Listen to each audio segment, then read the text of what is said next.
जय हिंद, नमस्कार। आप सभी का हमारे YouTube चैनल पर स्वागत है। आज हम लोग 20 महत्वपूर्ण प्रश्नों को देखेंगे जो कि सभी एग्ज़ाम के लिए इम्पॉर्टेंट रहेंगे। और इस 20 प्रश्न में आपने कितना सही किया, लास्ट में आप फीडबैक जरूर दिया करेंगे। आपका 10 मिनट ही इस 20 क्वेश्चन में जाएगा। तो सबसे पहला प्रश्न है कि भारतीय संविधान का भाग 4 किससे संबंधित है? मौलिक अधिकार, मौलिक कर्तव्य, नीति निर्देशक तत्व, इनमें से कोई नहीं। एक ऑप्शन इनमें से सही आंसर है। तो सही आंसर कौन सा है वो आप कमेंट बॉक्स में कमेंट करेंगे। आपको 2-4 सेकंड मिलते हैं कमेंट करने के लिए, आंसर सेलेक्ट करने के लिए। इसका आंसर आपने कमेंट कर दिया होगा। इसका सही आंसर है राज्य के नीति निर्देशक तत्व।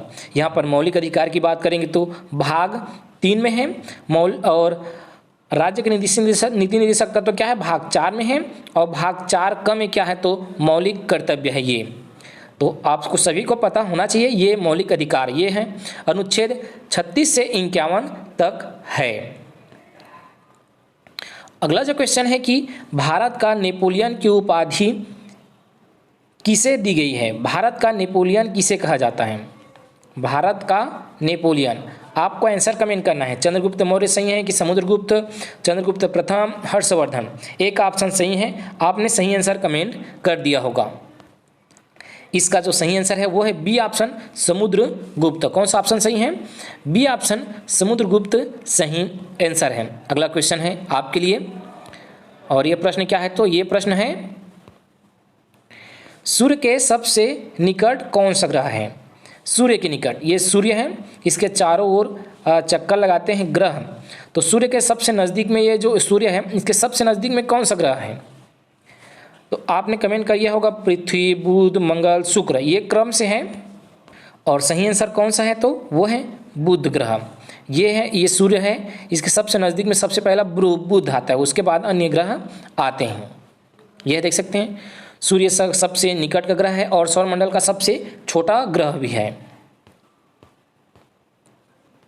अगला चौथा प्रश्न है कि किस भारतीय स्वतंत्र सेनानी को भारत का बिस्मार्क कहा जाता है? क्या कहा जाता है? भारत का बिस्मार्क कहा जाता है। सरदार वल्लभ भाई पटेल, महात्मा गांधी, लाल बहादुर शास्त्री, जवाहरलाल नेहरू। ये 4 ऑप्शन दिया हुआ है। तो चौथे प्रश्न का कौन सा ऑप्शन सही है आप कमेंट बॉक्स में कमेंट करेंगे। चलते हैं, आपने इसका आंसर कमेंट कर लिया होगा। इसका जो सही आंसर है वो है सरदार वल्लभ भाई पटेल। ये ऑप्शन इस क्वेश्चन का सही आंसर है। अगला क्वेश्चन है ऑल इंडिया मुस्लिम लीग की स्थापना 1906 में खाली स्थान जगह में हुआ था। तो ये खाली स्थान में क्या आएगा? ढाका आएगा कि बम्बई आएगा कि मद्रास आएगा कि सूरत आएगा? आप इसका आंसर कमेंट करेंगे। इसका आंसर आपने कमेंट कर लिया होगा। इसका जो सही आंसर है वो है ढाका। क्या आंसर है? ढाका। और ये ढाका कहाँ पड़ता है तो ये बांग्लादेश में पड़ता है। कहाँ पड़ता है? बांग्लादेश में। ये देख सकते हैं ढाका में किया गया था, अब बांग्लादेश में आता है वो। और 30 दिसंबर 1906 को इसका स्थापना हुआ था। छठवां प्रश्न है कि निम्नलिखित में से कौन सा मूल अधिकार नहीं है? क्या अधिकार नहीं है? मूल अधिकार बोले या मौलिक अधिकार बोले तो कौन सा मौलिक अधिकार नहीं है? वर्तमान में कितने मौलिक अधिकार हैं और इनमें से कौन सा ऑप्शन सही है, कौन सा मौलिक अधिकार नहीं है? आप आंसर कमेंट करेंगे। आपने आंसर कमेंट कर लिया होगा। टोटल मौलिक अधिकार की संख्या 6 है। मूल संविधान में 7 मौलिक अधिकार थे, लेकिन वर्तमान में 6 हैं। संपत्ति का जो मौलिक अधिकार है उसे अब हटा दिया गया है। इसे अब कानूनी अधिकार बनाकर 300 क में जोड़ा गया है। अगला है 7वां प्रश्न कि महाभारत का फारसी अनुवाद किसने किया है? क्या क्वेश्चन है? महाभारत का फारसी अनुवाद किसने किया है? अकबर, जहांगीर, शाहजहां, औरंगजेब? ये ऑप्शन है। सॉरी, किसने किया है नहीं, किसने कराया है पुला है दोस्त, किसने कराया है। तो इसका सही आंसर आपने कमेंट कर लिया होगा। चलते हैं इसका सही आंसर देखते हैं। इसका सही आंसर क्या है तो इसका सही आंसर है अकबर। अकबर ने कराया था। और फैजी और अब्द अल कादिर बदायूनी आता है क्वेश्चन में, बदायूनी ने किया है। और क्या नाम जाना गया? रज्जनामे के नाम से जाना गया उस महाभारत को। अगला क्वेश्चन है भारत का सबसे बड़ी मीठे पानी की प्राकृतिक झील है? मीठे पानी की प्राकृतिक झील है चोलांगू झील, लोनार झील, डल झील, उलल झील। तो सबसे पहले तो ये कहाँ कहाँ है? वुलर झील कहाँ है, डल झील कहाँ है, लोनार झील कहाँ है, चलामू झील कहाँ है, ये भी आपको याद रहने चाहिए। इसका आंसर हम देखें यहाँ पर तो ये है जम्मू कश्मीर का वुलर झील, डी ऑप्शन सही है। जम्मू कश्मीर की वुलर झील भारत की सबसे बड़ी मीठे पानी की झील है, जबकि भारत की अन्य मीठे पानी की झीलों में मणिपुर का लोकटा झील भी आता है, मेघालय का जो है बारा पानी झील भी आता है, ये भी आते हैं। अगला है भारत में जीएसटी कब लागू हुआ है। भारत में good and service tax GST वस्तु एवं सेवा कर कब लागू हुआ है, तो ये हुआ है, कब लागू हुआ है, 15 जुलाई है कि 1 जुलाई है। दोनों में से एक सही है और यहाँ पर सही है 1 जुलाई 2017 में ये लागू हुआ है। 101वां संविधान संशोधन के तहत ये लागू हुआ था और एक प्रकार का अप्रत्यक्ष कर है।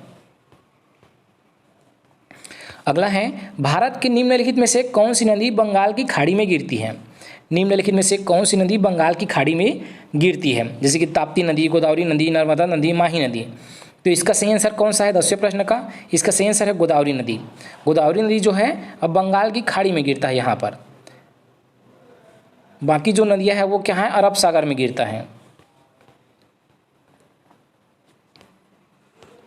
अगला जो क्वेश्चन है कि भारत में नीली क्रांति के जनक के रूप में किसे जाना जाता है। नीली क्रांति के जनक किसे कहा जाता है। वर्गीस कुरियन, सैम पेत्रोदा, हीरालाल चौधरी, एम.एस. स्वामीनाथन। तो वर्गीस कुरियन तो दुग्ध उत्पादन के जनक हैं, एम.एस. स्वामीनाथन खाद्य के जनक हैं, बच गया हीरालाल चौधरी, ये इसका सही आंसर है, सी ऑप्शन।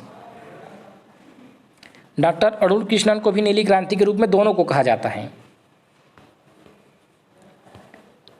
अगला क्वेश्चन है 12वां प्रश्न है कि लक्षद्वीप में कितने द्वीप हैं। क्या क्वेश्चन है, लक्षद्वीप में कितने द्वीप है, तो लक्षद्वीप में 36 द्वीप हैं। और लक्षद्वीप की राजधानी क्या है, तो लक्षद्वीप की राजधानी है कवरत्ती। सबसे छोटा केंद्र शासित प्रदेश है Lakshadweep.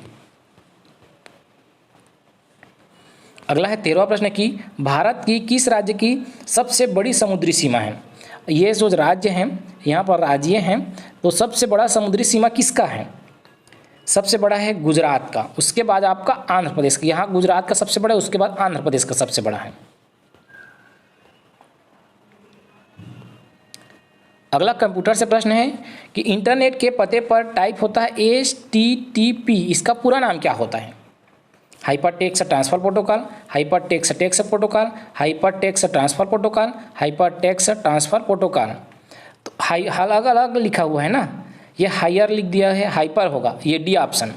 Hyper text transfer protocol D option सही आंसर है।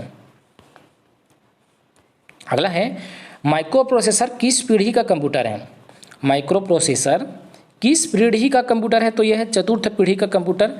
डी ऑप्शन इस क्वेश्चन का सही आंसर है। कौन सा ऑप्शन, डी ऑप्शन। अगला क्वेश्चन है कि नागालैंड की राजधानी निम्न में से क्या है। नागालैंड की राजधानी कौन सा ऑप्शन सही है, इम्फाल, कोहिमा, शिलांग, आइजोल। तो नागालैंड का क्या है, कौन सा ऑप्शन सही है, कोहिमा। नागालैंड की राजधानी है कोहिमा। अगला है हर्षचरित पुस्तक के लेखक कौन है। हर्षचरित पुस्तक के लेखक, इसका आंसर आपने कमेंट किया होगा। हर्षचरित्र के लेखक है बाणभट्ट। कौन सा ऑप्शन, ए ऑप्शन सही है, बाणभट्ट इसका सही आंसर है। कौन सा ऑप्शन, बाणभट्ट। अगला क्वेश्चन है पहली बार परमाणु बम कहाँ फेंका गया था। पहली बार परमाणु बम कहाँ फेंका गया था, तो जापान के हिरोशिमा नागी में सबसे पहला, हिरोशिमा में सबसे पहला, दूसरा नागासाकी में। तो पहला को आंसर क्या आ जाएगा, हिरोशिमा, ए डी ऑप्शन। अगला है 19वां प्रश्न ओजोन परत कहाँ पाया जाता है। क्या क्वेश्चन है, ओजोन परत कहाँ पाया जाता है। ये पाया जाता है समताप मंडल में। कौन सा ऑप्शन सही है, यहाँ पर डी ऑप्शन सही है, समताप मंडल। अगला है 20वां प्रश्न है कि डेसिबल शब्द किससे संबंधित है। डेसिबल, तो डेसिबल का सही आंसर क्या होगा, ध्वनि। ध्वनि की तीव्रता को मापा जाता है डेसिबल से। हमने 20 प्रश्न देखा, 20 प्रश्न में आपका कितना सही हुआ एक बार कमेंट करके ज़रूर बताएं। ये जो 20 प्रश्न हम लोग देखे हैं, ये सीजी पुलिस भर्ती, SSC GD भर्ती, आर्मी भर्ती, सीजी छात्रावास अधीक्षक भर्ती, फॉरेस्ट गार्ड भर्ती, होम गार्ड भर्ती, छात्रावास, हॉस्टल वार्डन, उच्च शिक्षा विभाग के प्यून भर्ती, प्रयोगशाला परिचारक, जितने भी छत्तीसगढ़ में व्यापम होंगे और सभी को हमने हाईलाइट करके इसको बनाए हुए हैं, तो सभी एग्जाम के लिए महत्वपूर्ण रहेंगे।